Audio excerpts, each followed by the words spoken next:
Welcome to McGowan's Canvas Miracles, where we have a special guest, a friend of mine, Pastor Ray Arsenault.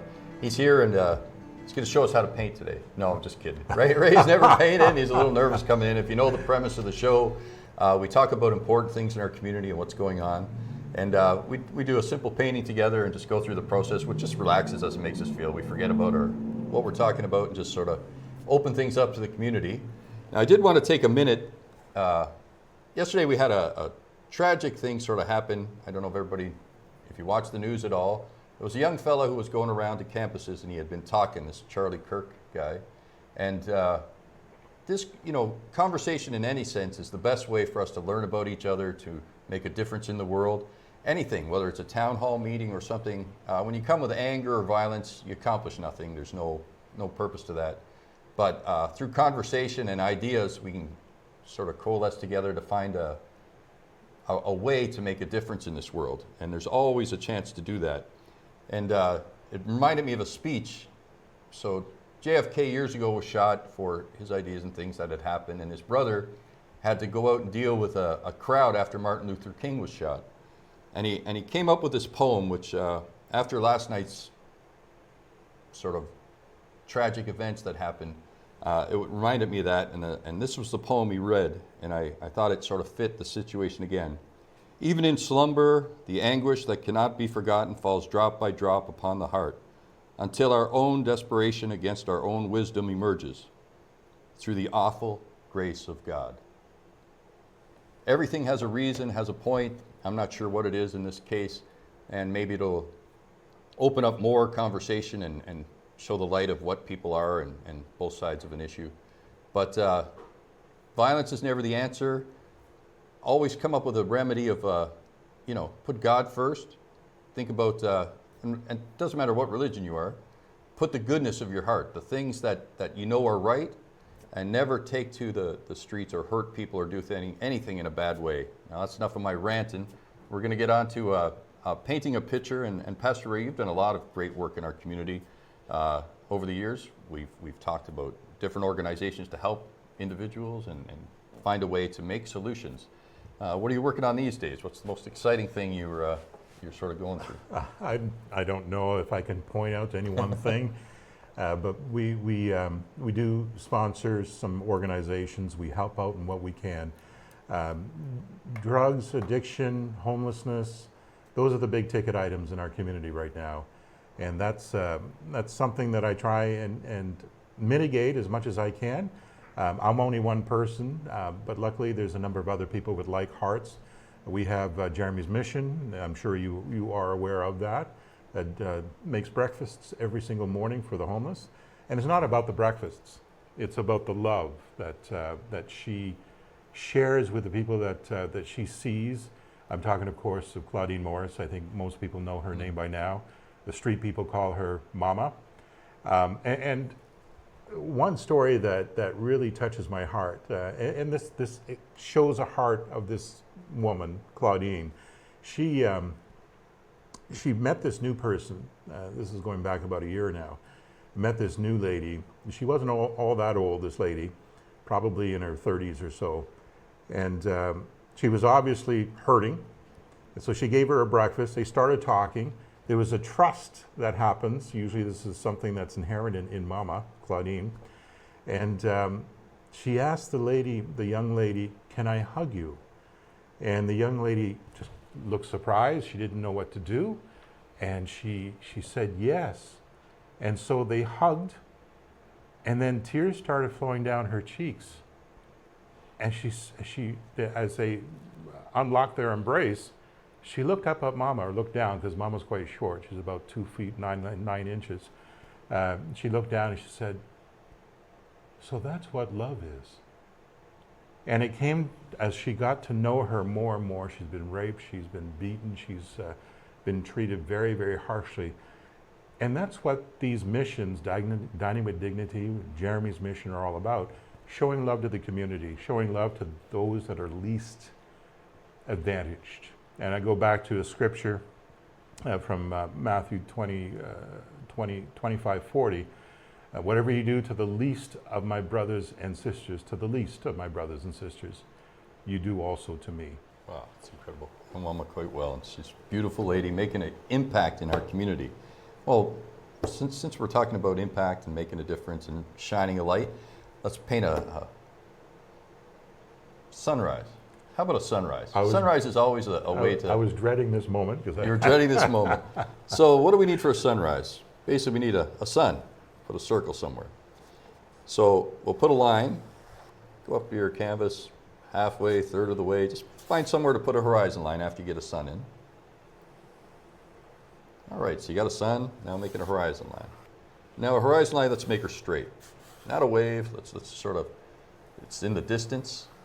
Yeah, there we go. So now, from our horizon line, we're going to do what's called a point perspective.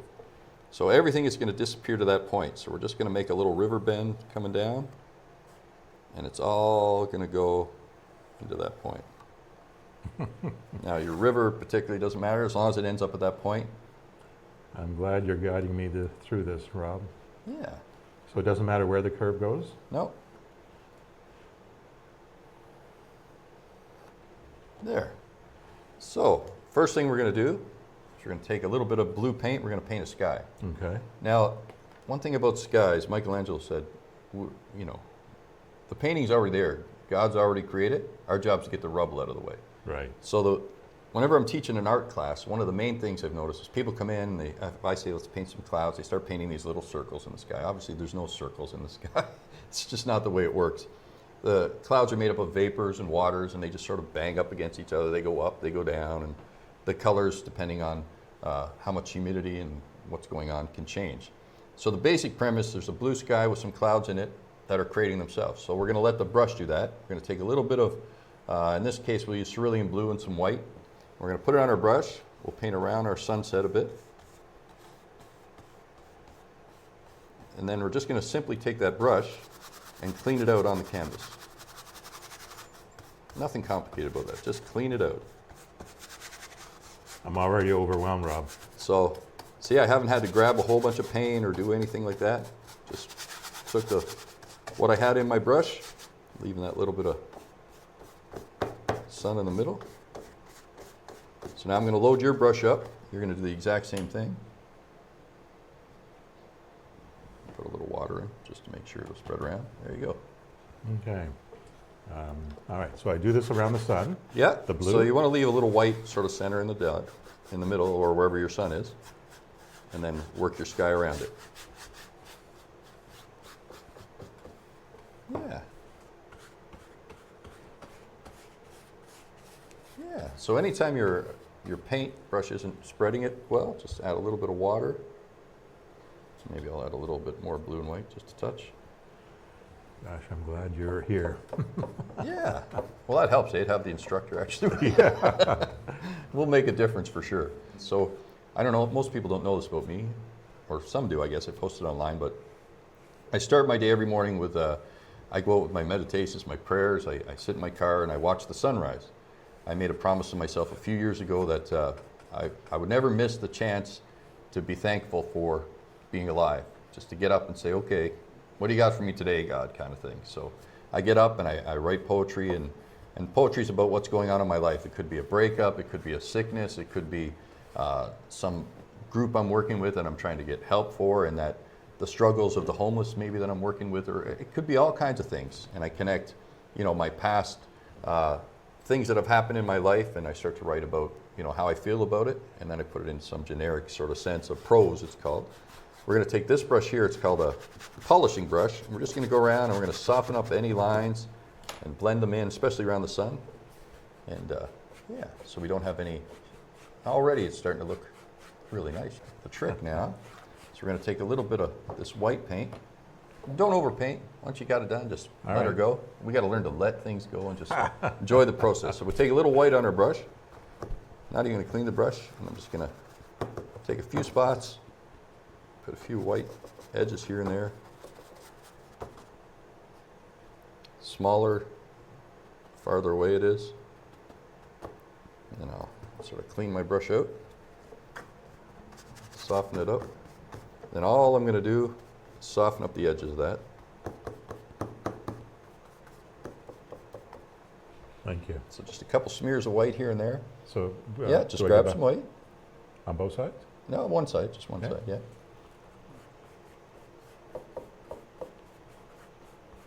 Yeah, that's good. Remember, never overpaint. Okay. And then we'll take this brush here, and I leave some of the white on top, and I just polish underneath a bit. Oh, yes. Just softening up the edges. All clouds are really soft, right? We don't want Yeah. no heavy, hard clouds. You know, my daughter did this. She lives in Ottawa. Yeah. She sent me a beautiful painting. Mm-hmm. I never knew she was talented, but now I'm kind of getting a sense of how it was done. Yeah. Everything begins with just a little bit of knowledge. So even this painting here, you say, I couldn't do it, it's hard, it's impossible. But with a little bit of knowledge, all of a sudden you start to believe it's possible. And that's really what we want to give people is faith. Just a little bit of faith, a little bit of, I can do this, I really can. So each thing about acrylic painting is layers. Just like in life, it's all about layers. So we're going to touch a few little spots here and there, add a few more clouds. Just a few touches. So the less you touch it, the better. We have a tendency to keep overpainting and mess our work up. Well, that's we me. get into it and we're like, oh, I got to keep going. I got to Yeah. keep going, trying to make it perfect, and we can't make anything perfect. No, that's true. The Greeks once had a contest in Athens, and they said, we want the perfect statues. Who can make the most perfect statue?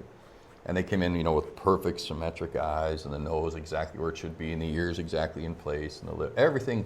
Who can make the most perfect statue? And at the end of the competition, they realized they were the ugliest statues they had ever seen in life, because everything is about character. It's not about perfection. That's what makes us unique. The one big eye or the eyebrow. Like, instead of being ashamed of those things, we should celebrate them. We should emphasize them. Look, I'm a little different. I got this going on or that going on, and That's what makes show the your world go differences. round. Yeah, and make a huge impact. So we're gonna put a little bit of the sky into the river. So wherever your sun might be, start off with that same kind of circle. Try and make it relatively. If your sun's not on your river, don't even worry about it. You're just gonna put sky. And then we're gonna take some of that sky color, come down our river, just blend it into the river, not getting too complicated. Can't get any easier than that. Beautiful. And then I always soften everything up with a softening brush. There's been a couple meetings going on in town about some of these things going on. What's your feelings on, the homeless? The first thing I'd like to say is that drugs are the ones that get all the airtime. And not all homeless people are drug addicts. There are senior citizens, there are mentally ill people that are homeless. They don't dabble in drugs.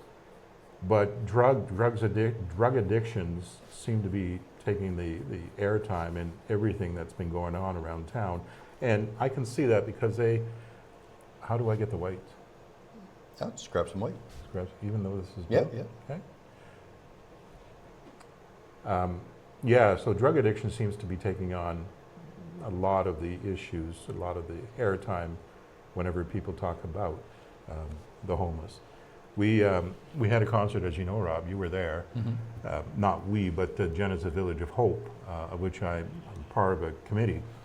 Not this past Monday, but the Monday before, on September 1, Labor Day.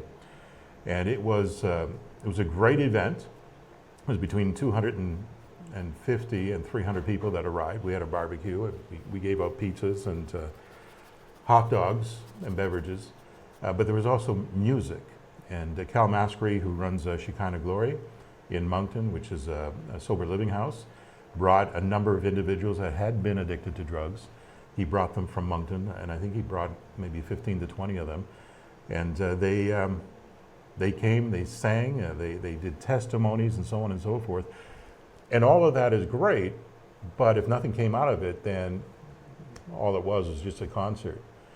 3 individuals decided, after hearing the testimonies, that they wanted what they had, the people that gave their testimonies, that formerly addicted. And they asked, how can we do this? And they said, well, we have a bus, and we have some room, so you're more than welcome to come join us and come down.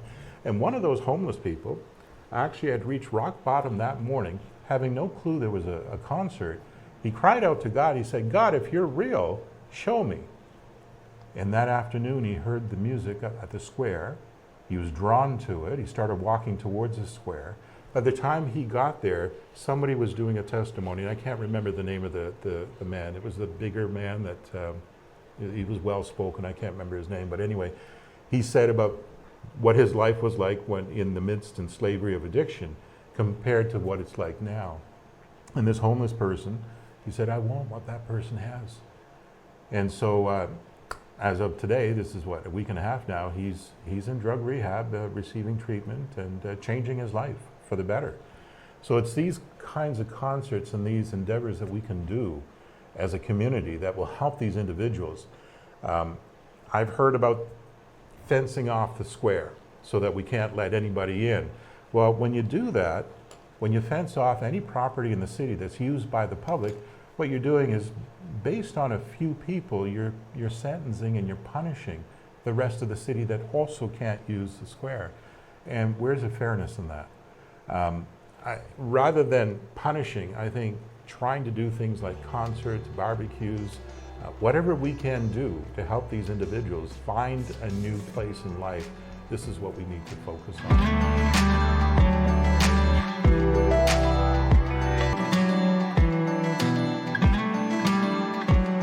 Well, welcome back to McGowan's Canvas Miracles. We're here with Pastor Ray Arsenault, and we're painting a sunrise, and we're talking about actually, you know, in your case, we're even talking about God and putting the light of God into people and how that can make an impact and help change what's going on in our community. And I think that's the question. I mean, people have all their arguments about God and religion and all the different things. But when we take it out altogether, what's left? You know, there has to be a direction. There has to be something to base our moral compass on and something to work with. So regardless, you should always be looking for the right answers, and nobody's perfect and none of us know all the, you know, what's the perfect way to go.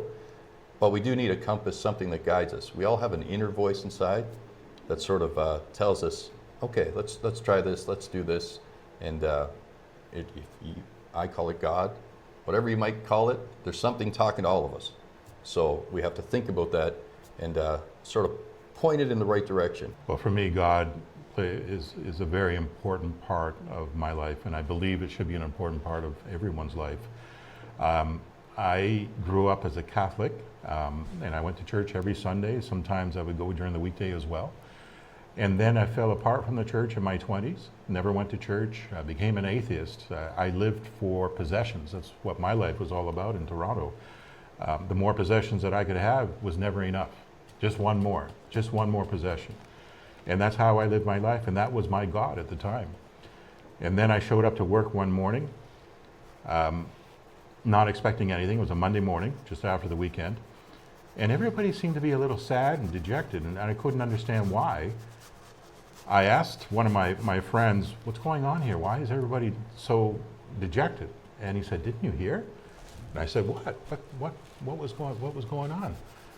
He said, well, Gary met a very serious accident over the weekend, and the doctors say that we don't know if he's going to live or die. And I said, oh my gosh, like, I didn't realize. And we had a staff meeting every morning at 10 o'clock.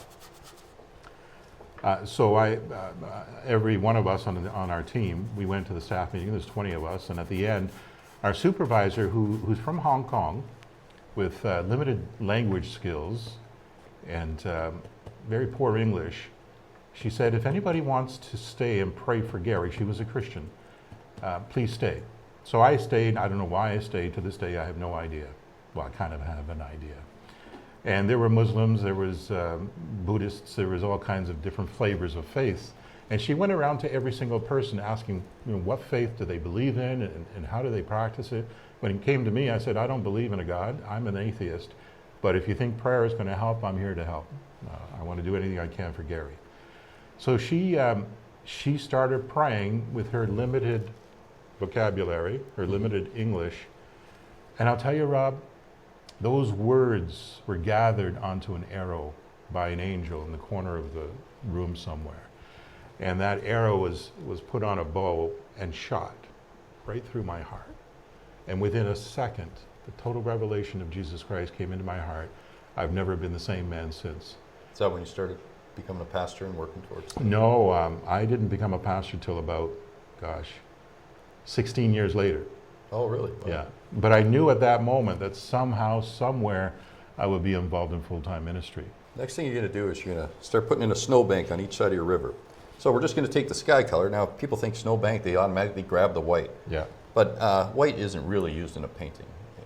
White, in a camera, it's the opposite. It has a white balance effect that'll switch so that the thing looks whiter, alters the colors around it, kind of stuff. But in a painting, white is a reflection of everything we see. So it's what holds our view. So we're going to take some of the sky color in our brush, and we're just going to start working our way into the river. So you just go sideways, and you always paint basically the horizon line. So we're not painting up and down, we're painting side to side, and that keeps things looking flat. And we're just going, touching into the river. Doesn't have to be perfect, just into the edges of the river. All right. Real simple. Yeah, so one of the things I think about, obviously religion is it's got its, we have our tendencies to be radical and do things in an extreme way too sometimes.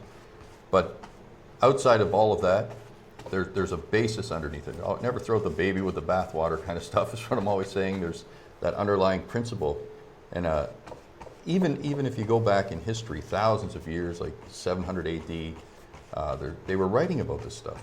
There was an author, Du Fu, who he was writing about the poor and the rich and the difference. And one of his short poems was, inside the gates of the rich, food lays rotting in the fridges. Outside, the poor lay frozen to death. Yeah.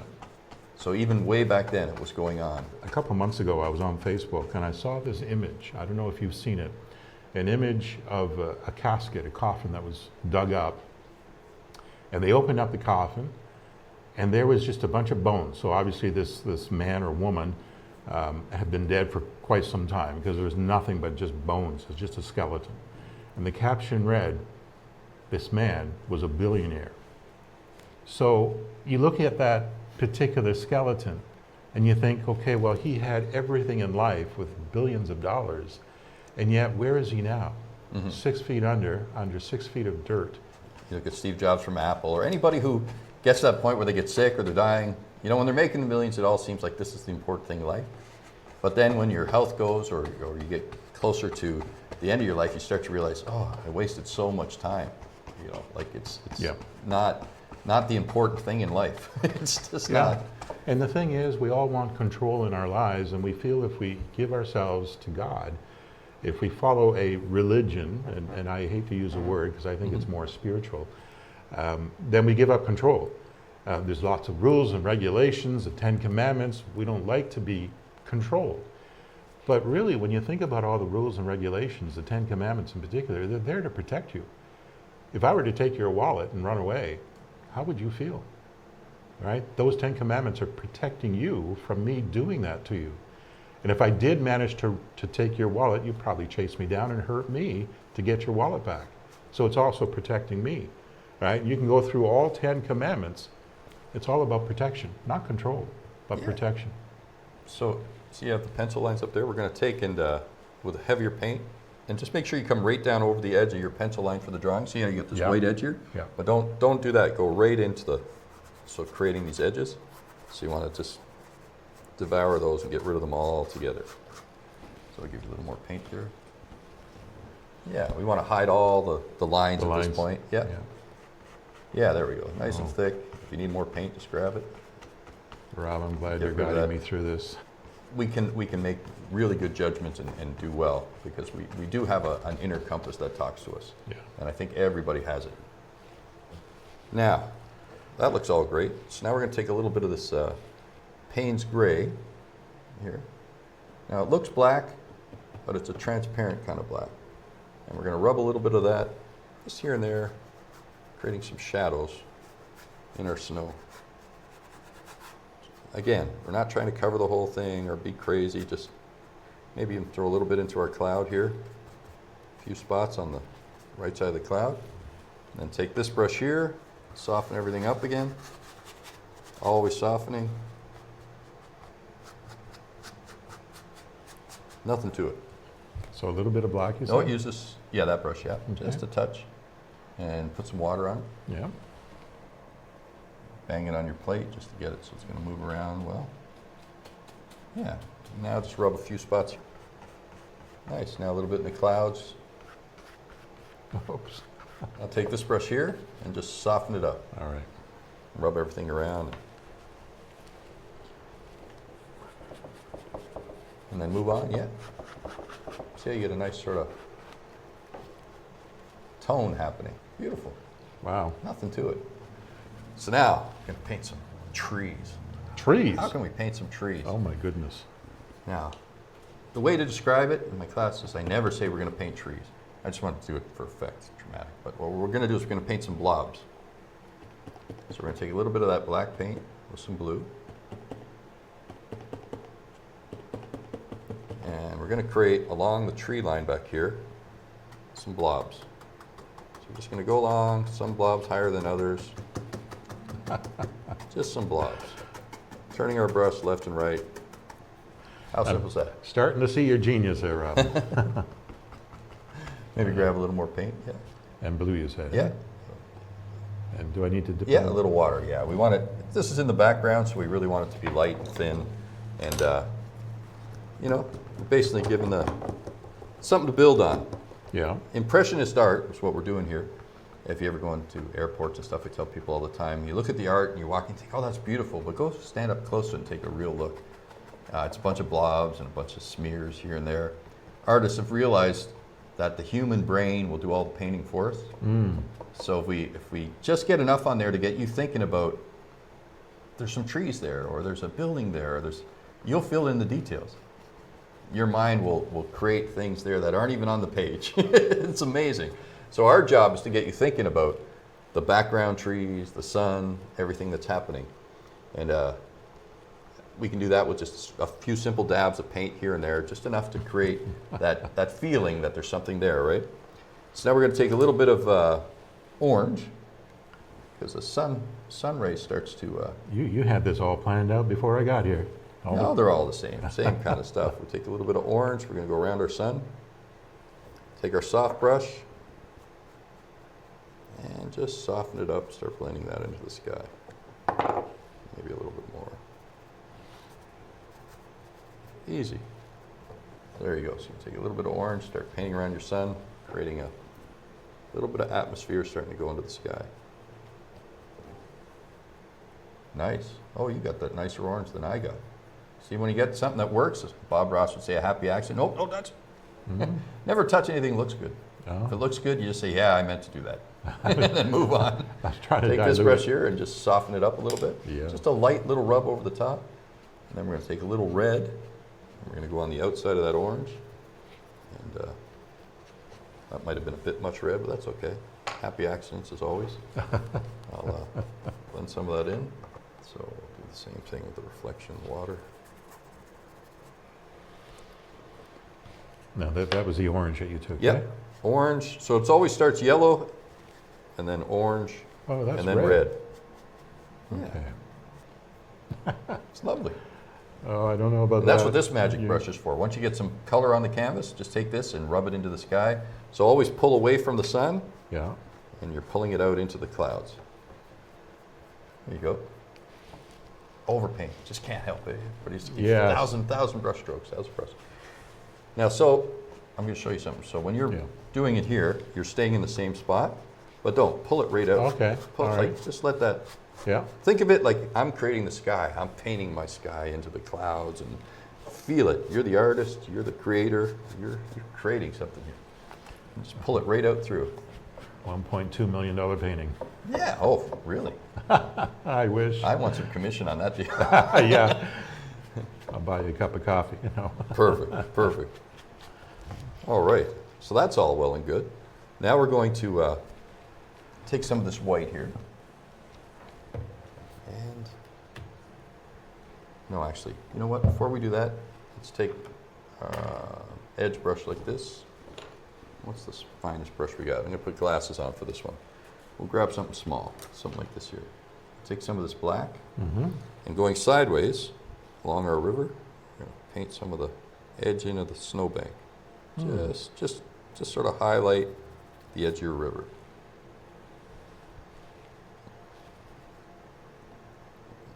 Yeah, so we put a few highlights in along the edge of our river. All right.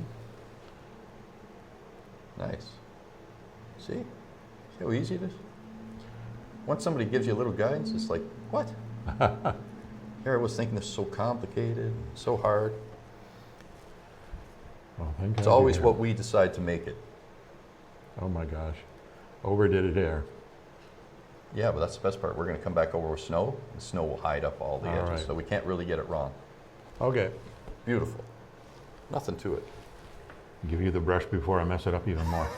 That's the main thing. I try to teach this in my class all the time is put your brush down. Just get some stuff on and get out of the way. Yeah. So now we're going to take some white and we're going to create a little bit of a snowbank. So I don't even clean my brush as I go along because I'm lazy and I don't want to go through all the work and I'm in a hurry to get things done. So I'm just going to grab the white with the dirty brush and I'm going to paint downhill, start coming into that river. See? Just touching here and there. So remember, paint in the direction of the hill. So if the hill you think is coming down here, just sort of paint. Go right into the edge of that black. Come as close as you can. I shouldn't have gone over, but that's okay. And don't worry about getting a little thick paint here and there. Snow would be thick in some places, right? Mm-hmm. And don't cover everything, just leave a little bit showing. And then we go over to this side, do the same thing, a little bit of thick paint. All of a sudden, you start seeing this snowbank starting to emerge.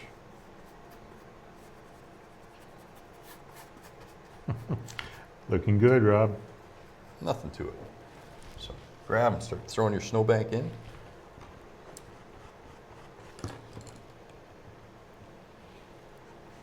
Paint some of my little black edges back in.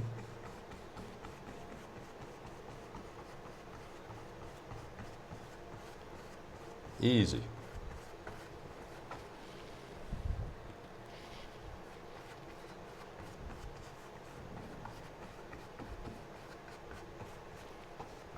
We're always making things complicated, Yes. overworking it, overdoing it.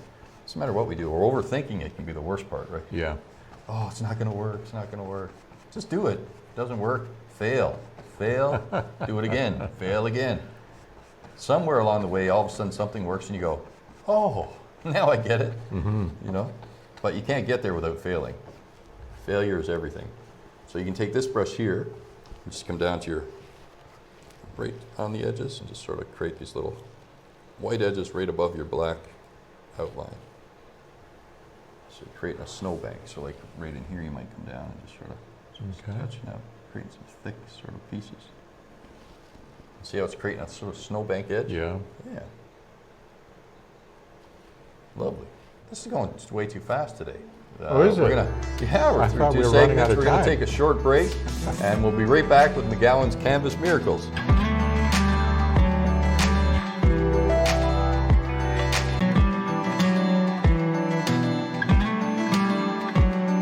Welcome back to McGowan's Canvas Miracles. We're here with Pastor Ray Arsenault. And Ray, me and Ray have known each other for years and worked in all kinds of different programs and the community. He's made a huge impact through people and the people he works with, and he's just one of those guys. You just want to be around, Ray. So we want to thank you for all your service. You do work with the MLAs and different people like Michelle Conroy and Mama and the homeless people and so many different things that you work on. Tell us about some of the things you have been working on recently and in the past. And Well, ideas. just this past Sunday, we had the Village of Hope who came to do our service. They don't take over the service, but we did the worship and they did everything else. So we give this to give an opportunity for those that want to change their lives, because there are people who were in the midst of addiction that came up from the Village of Hope to talk about their addiction, how they overcame it through the program at Village of Hope, which is a year-long program, and what they expect their life or how their life has changed for the better in the future. So we do things like this from time to time. We have a number of baptisms coming up, some of whom have been also addicted. We have one particular lady, I just met with her last night to talk about the baptism and prepare her. She was formerly an addict herself, and it's changed her life. She's been sober for, I think, 2 or 3 years now. So those are the kinds of things that really make me happy when these things happen in people's lives. There's a number of other things that we're involved in as well. Ministering to the Cold Crescent individuals. I take them to the food bank because they have no way of getting to the food bank. So I offer rides at least once a week, sometimes 2 or 3. And it's amazing how God will work, because they'll start asking me questions like Bible trivia, or did Jesus say this, or what have you. We also have a 12-step program that happens every Thursday night, beginning at 6:30. And it's a community-based program. But it's a wonderful way to talk about your sobriety or your wish to be sober. So we offer this to the community, and a number of people come. There's the regulars, and there's people that are just trying it out. So there's a number of other things that we do too. I remember one time, actually, to sort of combine all those things. The Village of Hope, I go out there sometimes and I talk and have with some of the guys that work out there. And I had some of them in onto my radio show one time, and one of the things I find that people going through addiction and going through the struggles in life, I actually kind of think they're chosen to help change the world. They're the best people to tell the stories, the ones that have gone through it, found their way out, and had them on the radio talking about the program. One fella had, his friend had died across from him, and he had stole his wallet and gone out and got more drugs, not realizing he had died, thinking he was just passed out. And he had gone through the program, changed his life, and was crying, telling the story. And you told me you had heard it on the radio, and it made a huge impact. Mm-hmm. So these testimonies and the stories and the struggles we go through is what changes the world. Right? Yes. Those are the people that make a difference and unique. So no matter what you're going through, it might be a blessing in disguise, something that you can transform other lives because you've understood how to go through it. So yes.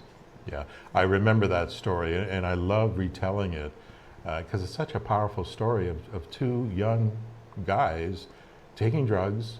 One of them overdoses. He had a choice. He could call 911 for his friend, or he found a wallet in his friend's pocket, or he could take that wallet and buy more drugs. He took the wallet and bought more drugs, left his friend to potentially die from this overdose. But it changed his life, and he went to the Village of Hope and beat his addiction and changed his life forever. And for me to hear that story, I would wish that for anyone that's in the midst and slavery of addiction. It's our stories. It's what we've been doing for centuries, you know. And it's like what I was saying about the concert that was hosted by the Genesis Village of Hope. There was a number of testimonies that were said, and 4 people came to Shekinah Glory in Moncton to change their lives. So these things do work. It's incredible. We're going to paint some lines. I'm not going to say trees. I'm going to say lines. So the basic premise of this is we're going to start really light at the top, as light as we can, barely touching the canvas, working our way down. And as we get closer, we push on the brush, and it gets a little thicker. Put a couple on this side, real light, push down. Now, being a layperson watching this, in my mind, I'm thinking, Rob, you just ruined your painting. But I'm waiting to see the end result. Yeah, so put another small one here, say. There. So put a few lines, roll it into your brush. It doesn't matter where they are? No. Just as long as they end up on the snow somewhere.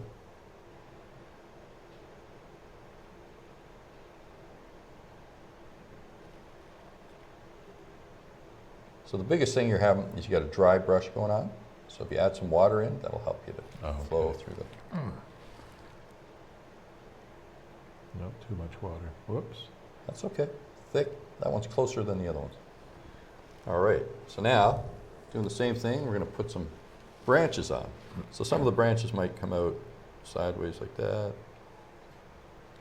Oh, now I see the method to your madness. Oh, look at that. Yeah. All of a sudden, we got something happening here.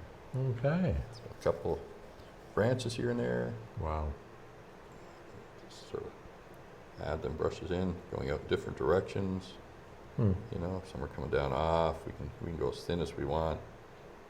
Quickly, just throw in some branches. We won't get too fussy with this tree because the show's not long enough, but just want people to get the idea of, you know, how you start to get something going on. Yeah. There. So load it up. I'm just going to just a bunch of paint here for you. There you go. And throw in some branches. All right, thank you. Wow. Now just remember not to make them all the same and paint real thin. Touch barely and come real, let your brush sort of disappear.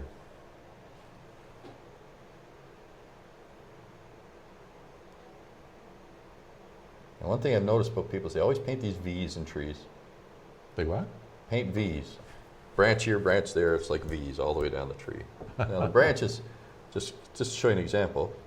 So what you're doing, when you're painting, it's a common mistake you're painting, is that you're going like this. You're painting a tree branch, and then you're painting a tree branch. But a tree branch comes straight into the tree from here, maybe has a line coming down from it. Another one goes up, bends a bit, comes down. You know what I mean? Like there's no V's. Right. And we got to extend them out. They go a long ways. The branches go quite far out. So a lot of people do this. Yeah, that's what I did. Yeah. So the only difference is the same branch. Now, if you take that branch and you extend it out further, touch it right into the sun, let it get out there, reach out to that sun. Get some flow going all the way out. Lots of branches. Thank you, sir. All right. So let's yeah, get take some- your branches and extend them right out. Remember your brush, don't push on it, let it just barely the tip is showing. Gotcha. There you go. Oh, those V's. Yeah, see, that's the thing, is getting yourself out of the habit. Humans have a tendency to want to put everything in a systematic format. Yes. We're always trying to box it in.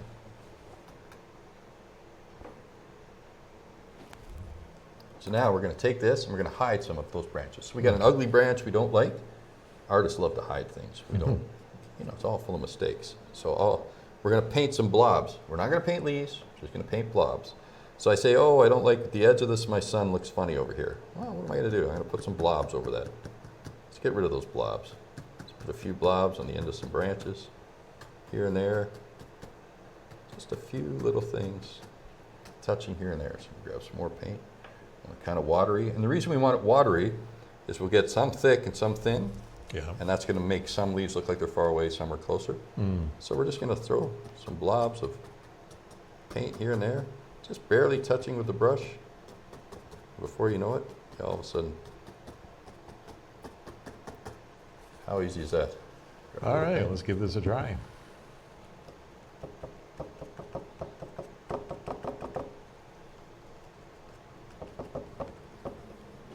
Bang it, just give it a good bang and move out. There you go, that was better. And you get lots of paint and water going on your brush. The reason why I'm putting a lot is because you said if you don't like your branches, Yeah, and I don't like hide mine. it. So when you paint a branch, so you grab the black paint, dip it in the water. So here, I hit it. So I can Yeah. even do a sort of circle. I can go around and Yeah. create a... And then I want some darker stuff closer, so I grab more paint. And in the centers of them, I'm going to put some thicker paint. Just to create, there's some close, some far away. Wow. Yeah. So grab some good chunk of paint. Yeah. Beautiful. Ray, you're natural. Yeah. Now, again, perfect consistency. You're too perfect. You got to mess things up a bit. So anytime you got something that's perfect like that, so they're all sort of symmetrically going up the tree the same way, Yeah. take one, smash it around. Like take one and just make a big blob right in the center of the tree. Oh, that's Grab so some hard. paint. So hard for me to do. I know. You gotta destroy it. Here, I'm gonna give you a good chunk of paint here. Let's get My wife water is on your brush. Yeah. My wife is a painter as well, and she Now just paint in a circle. Just in dab it in a circle. Okay. No, dab it. Don't Uh-oh. rub it. Just dab it. No, still rubbing. Just bang it. Here, let me show you. So you grab the paint and then just bang in a circle. Oh, okay, gotcha. There we go. Good. Nice. Now, we're going to take a nice clean brush. Grab some of the snow here. And around the bases of the trees, I'm just going to put some little chunks of snow. So that way I don't have to paint the base of the tree. I can sort of hide it like it's under the snow. There's a little red in my brush, so what? That means the sunlight's reflecting into the snow. Oh, I got a So it's little an accident. yellow. Yeah. Look at that. Oh yeah, put this tree right in the river. That's a special tree. All right. Now, so the black that we had, we're going to take, oh, I shouldn't put that in the water, but we're going to do a little trick here. So silhouettes, people paint black, and then they leave it, and they think, oh, it's not quite right. But in the shadows, you see more than just the black color. You see a little bits of the actual tree color and stuff. Mm-hmm. So using a little bit of yellow and some of that black, if we touch them together, we get this tinge of green going on. Wow. So just by touching just those spots, all of a sudden our silhouette tells our eyes, oh, there's leaves in those Mm-hmm. shadows. There's something in there. Now I'm not painting any leaves, I'm just throwing some smashes of yellow. So just take some yellow, smash it into some of your black parts. All right. You really have to hit that hard, eh? On the Yeah, canvas. Grab a good chunk of yellow. There you go. Oh, Yep, too just much. touch. See how you just touched that? Now don't touch it again, because you want that light. You want the color of the paint. There you go. Beautiful. I like it. So now we're going to do a shadow. So if our sunrise is coming in, we want some kind of shadow going on. So we want it to, every little detail as you get to the ends of the painting, start to change things around. So we'll grab some of that Payne's gray, load it onto our brush. And wherever our tree is, we're going to say our light's coming straight back. So we're going to take our shadow and we're just going to paint a tree underneath the tree. Just a line. Maybe it even goes into the river a bit. There's another one here. And that's it. And you took some black, eh? Yep. So this one would go this way, eh? Yeah. Beautiful. That's good. I'd leave that actually. That looks really nice. Yeah. So now you take this brush and you're just going to barely touch your shadow. And what this does is going to make it vibrate a little bit. So it looks like a reflection. So just touch barely over the top. Nice.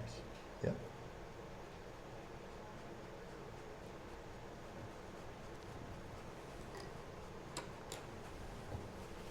And the very last thing we're going to do, clean brush, we're going to go over, just sort of clean up the edges. So we'll have our snow, the edge of the shadow, some parts it'll touch, some parts we'll see. And we're just going to start painting in those snow banks. So the shadows just sort of hit and miss on the snow because there'd be hills and dips in the Right. snow. So that's going to take some of it away. See how easy it is? We're going to clean up the shadows back here a bit. See, it's not so hard. And this is just a quick 20-minute, 30-minute painting. Mm-hmm. So go through and add your snow banks. Let's make some nice, beautiful snow now. So I can really pop out your painting. So over the years, what has been your favorite thing that you've worked on? You thought, wow, this really did well. Well, for me, it's when somebody gets it. And you know, that's what it's all about for me. If somebody gets it, if they change their lives for whatever God has commissioned me to do, Mm-hmm. then I'm on cloud nine. And how long have you been a pastor now, Ray? I'm almost 10 years now. Okay. Nothing's changed. Faith has grown stronger. Well, I hope so. I think we grow in Christ.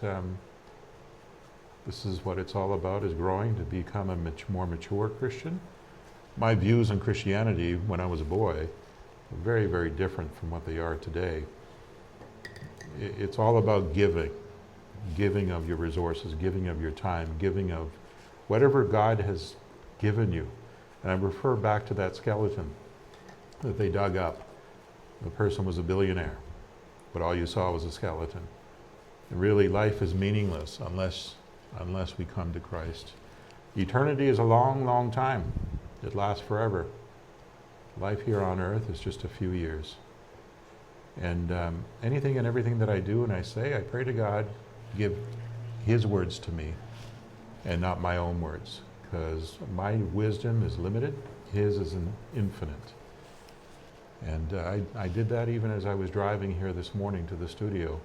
I asked God to give the words that He would want. And maybe there's that one person, two people that are listening to this right now, and their lives have been changed because of those words. Not my words, but His. That's awesome. Well, Ray, unfortunately, our time expired. And we're going to have to end the show, but you've done a beautiful picture for first event, first time, and I'm going to hold it back. One thing about painting is when you're up close, all you see is the blobs. And you're going to see in a minute when I hold it back for you and take a look at it. It's actually kind of interesting, kind of fun. And I think it was from Les Miserables, Victor Hugo, thinking about this homeless thing again and people and you know, we were talking about the drugs and what people do and the bad apples, the good apples, and all that stuff that happens. But he said that in a way more poetic way than I'm going to say, is that the problem is when we start to blame the sinners, when really it's the people creating the darkness that are the issue. We all have the means to lift people out of where they are. You know, if you're doing well, who are you helping? Yeah. Not who are you blaming, who are you accusing, who are you helping?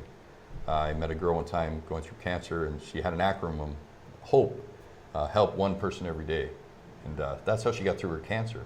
Yeah. So her own tragedy she did by helping others. And I think that's what we got to look at is, you know, get rid of the blame, get rid of all the shaming and this and that, and think about how am I making a difference in the world and share that story. If you can go out and do something that impacts somebody and makes a difference in their lives, tell that testimony, tell that story, and then more people will start to affect the world and make a difference. And I want to thank you for tuning in today, and Pastor Ray for coming in, spending some time with us. Thank you, Rob. And it's always fun to have somebody in and go through the process of doing something we can't do. And that certainly is evidence of what I couldn't do. Oh, it's actually, it's not that bad. It's pretty good for a You're first too time. kind. You're If you too just kind. sat down to do it, probably would have been a whole different story. Oh my goodness, yeah. Again, we'll see you next time on McGowan's Canvas Miracles.